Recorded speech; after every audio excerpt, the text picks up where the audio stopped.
Ahojte, sledujete recenziu na Lauti ES18.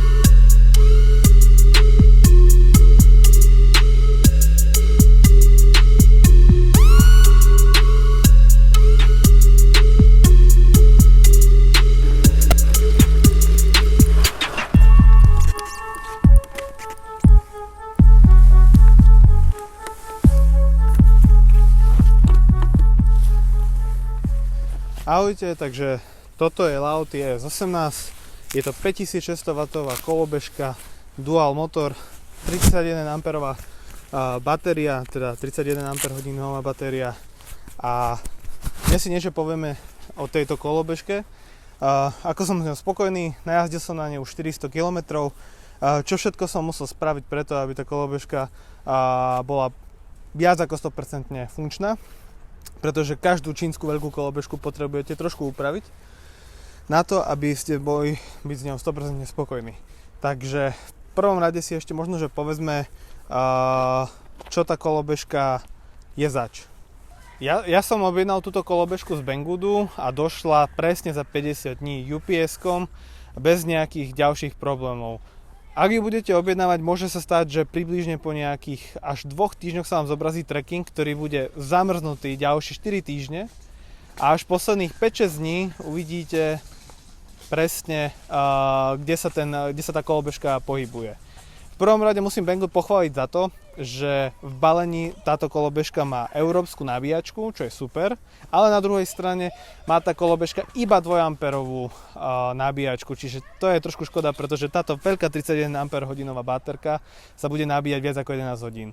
Alternatívou je kúpiť si 5 A nabíjačku a buď ich spojiť dokopy, že máte 7 A prúd, alebo nechať 5 A prúd. Pri 5 A je doba nabíjania približne nejakých 5-6 hodín. Ďalej je veľkou výhodou to, že napríklad nie všetky čínske kolobežky majú anglický manuál v balení. Táto kolobežka to má, čo je fajn. A ďalšou super fajn vecou je aj celkom rozumný toolkit.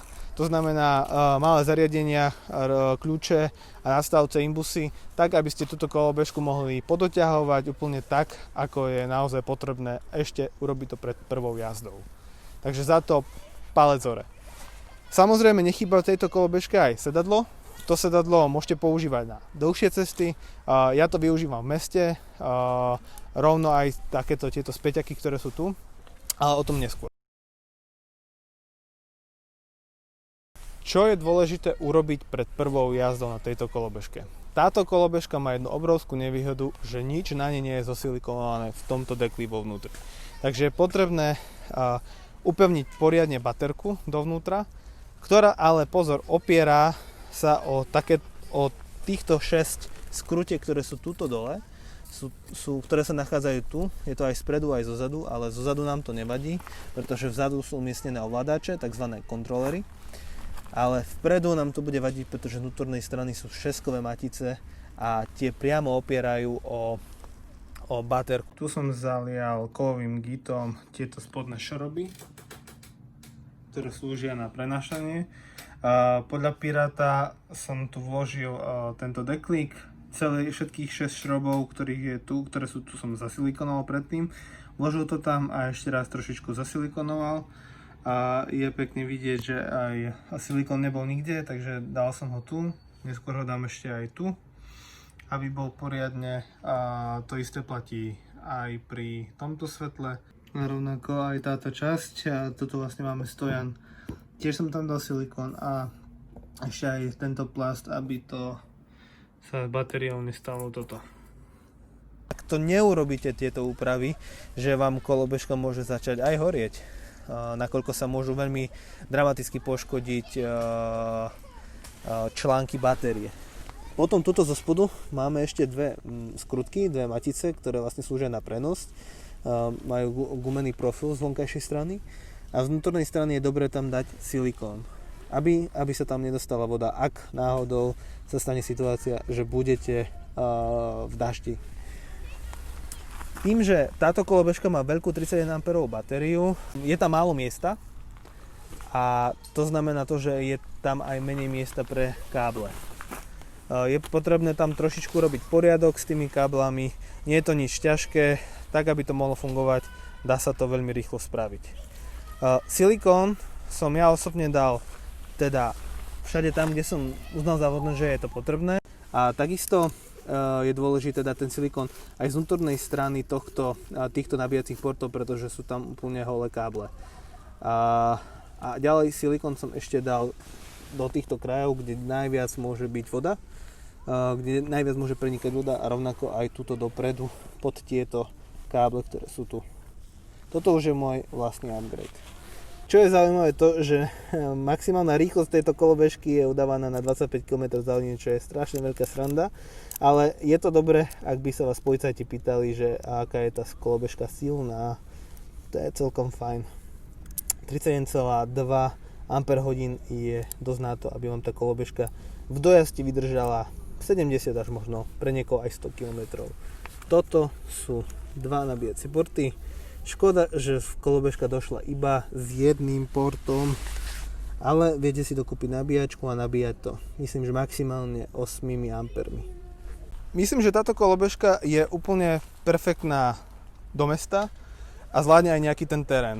Osobne si nemyslím, že tieto kolobežky podobného typu sú veľmi stávané na nejaký brutálny offroad po nespevnenom teréne, pretože jednak tie káble, ktoré sú vo vnútri, nie sú natoľko hrubé a izolované, aby to vydržali v dlhšom slova zmysle alebo v dlhšom slede, ak by ste šli. Ale je to výborné do mesta, na zvládanie nejakých 50 cm obrúnikov je to naozaj super. Veľmi sa mi páči táto konštrukcia, ktorá je tuto vpredu. Tieto sklapací mechanizmus týchto riadidiel prostredníctvom tejto matice je podľa môjho názoru veľmi fajn. A rovnako aj ten predstavec pôsobí na môj vkus veľmi kvalitne. Takže takto nejako. Ak by som to nemal nejaké príslušenstvo navyše, tak to viem sklopiť až takto a na prenášanie je to o to lepšie. Toto poriadne zatiahneme a riadidla máme v podstate pevné.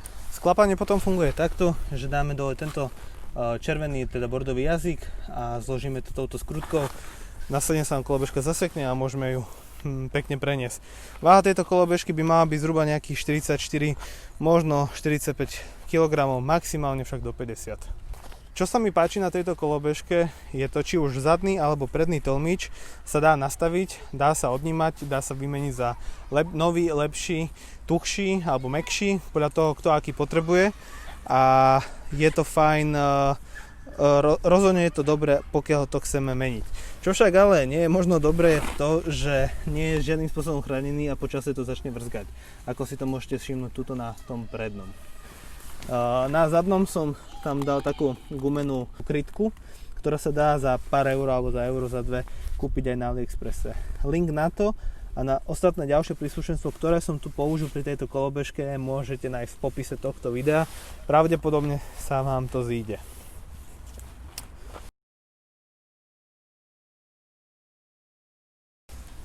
Mnoho ľudí možno nehovorí o tom, že táto kolobežka s týmto, povedzme, C-čkovým zavesením prednej vidlice má veľký problém s kmitaním riadenia.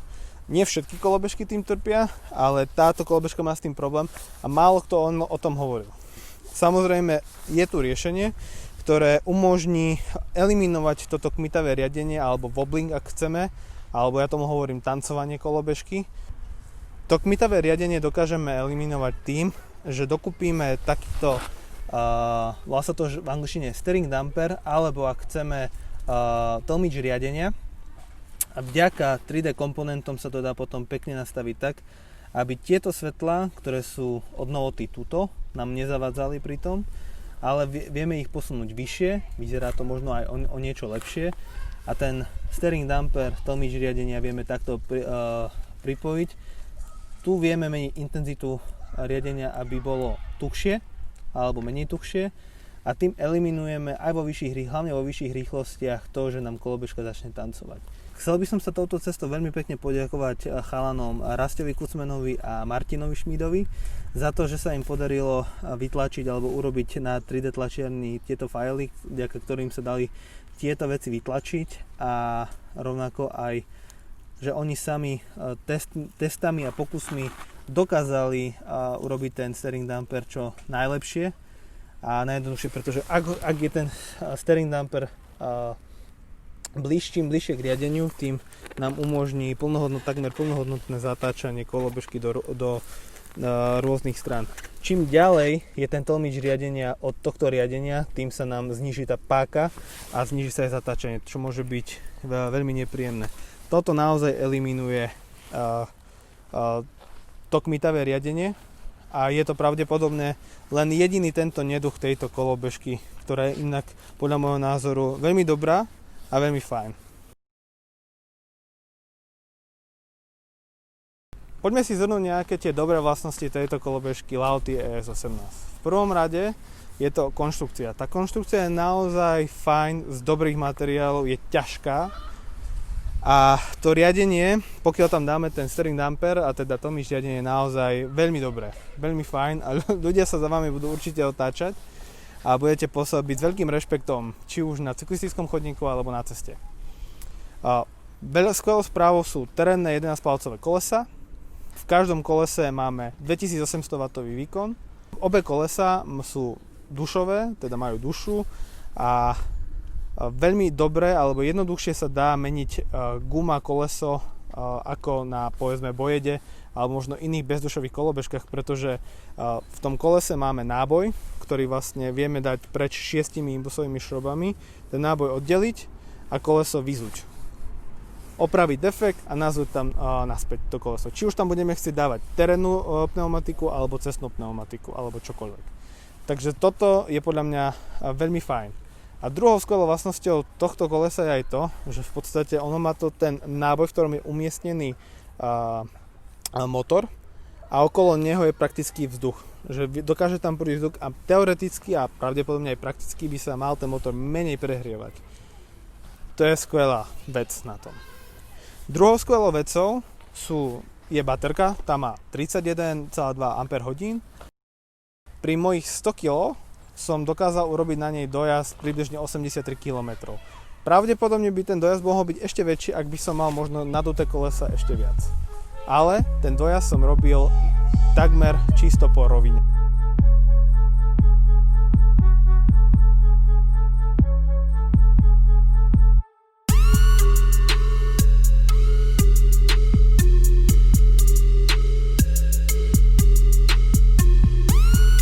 Čo sa mi páči na tejto kolobežke sú rozhodne svetla.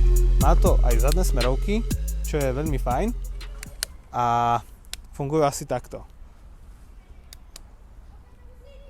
Škoda len, že tí čínsky inžinieri nemysleli na to, že treba mať tie smerovky aj dopredu. Ale dajú sa nejakým spôsobom doinštalovať. To by nemusel byť problém.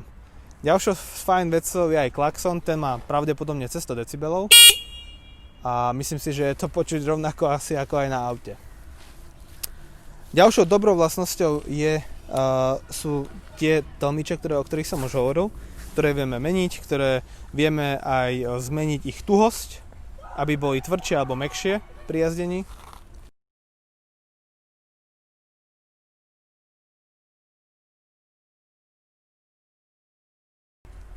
Určite ste všetci zvedaví, ako rýchlo ide tá kolobežka, koľko módov má a tak ďalej a tak ďalej. V prvom rade je dôležité urobiť pred prvou jazdou možno, že technickú úpravu na displeji. Nastavenie kolesa alebo priemer kolesa by mal byť 10,5 palca a nastavenie magnetov by malo byť na čísle 15, a vtedy je veľká pravdepodobnosť, že budete mať nastavenie rýchlosti, ktoré je tuto s GPS-kom takmer identické.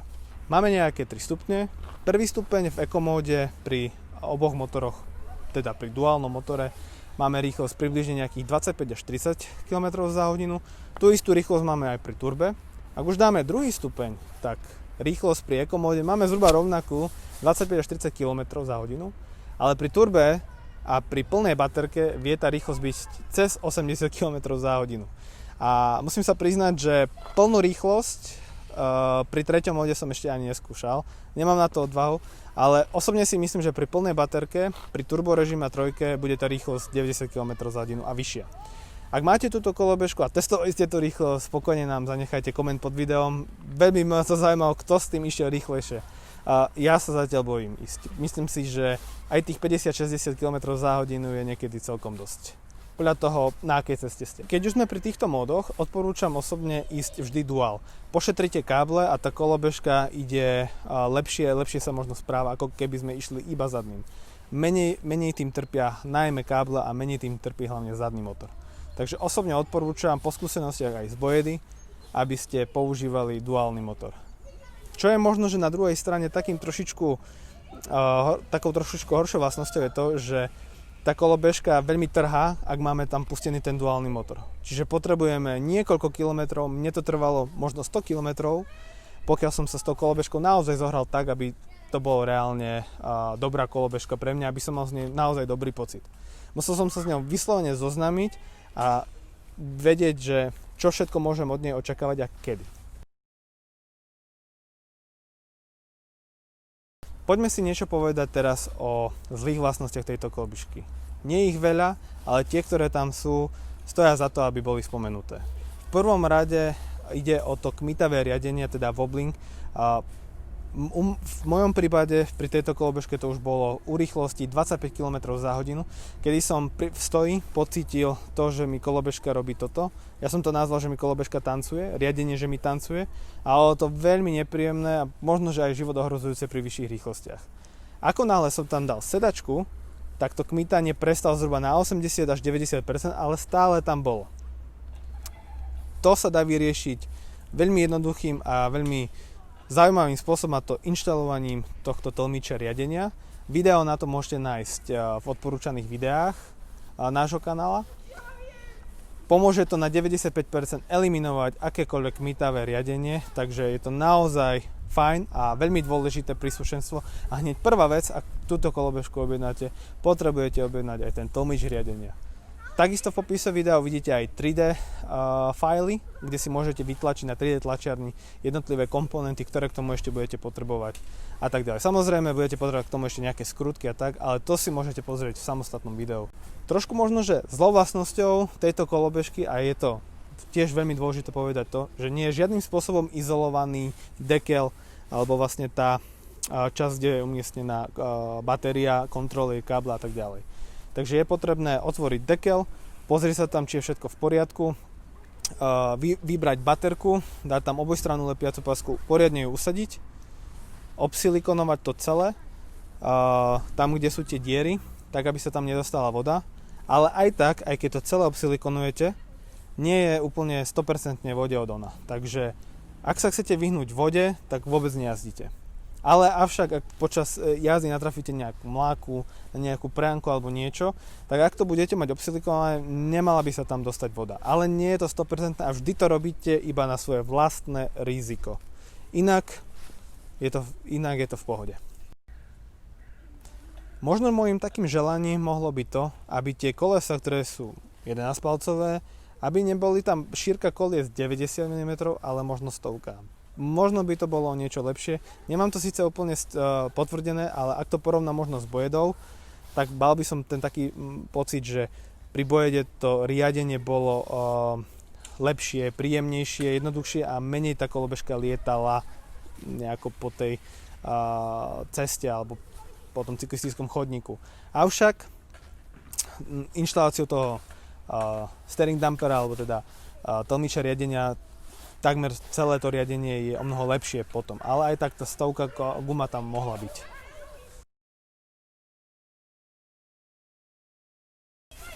Pre koho je určená táto kolobežka Lauti ES18? Pravdepodobne aj pre človeka ako som ja, to znamená vysoký, veľký, ktorý má rád rýchlosť, ktorý má rád celkom slušný dojazd a nebojí sa nejakého toho ľahšieho terénu, a ktorý chce mať príjemnú jazdu za každej okolnosti a mať vždy na 100% rýchlosť a na 100% pripravenú tú kolobežku.